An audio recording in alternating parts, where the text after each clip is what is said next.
وعنت الوجوه للحي القيوم، وعنت الوجوه للحي القيوم، وقد خاب من حمل ظلما. وعنت الوجوه للحي القيوم،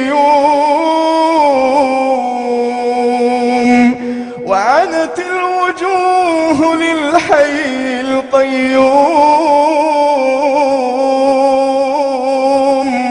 وقد خاب من حمل ظلما، وقد خاب من حمل ظلما. ومن يعمل من الصالحات وهو مؤمن فلا يخاف ظلما ولا هضما. وكذلك أنزلناه قرآنا عربيا وصرفنا فيه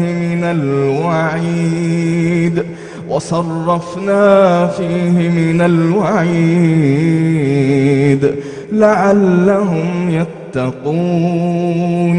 لعلهم يتقون أو يحدث لهم ذكرا. فتعالى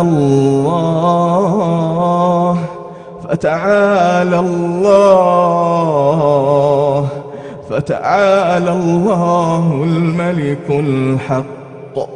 ولا تعجل بالقرآن من قبل أن يقضى إليك وحيه، وقل رب زدني علما.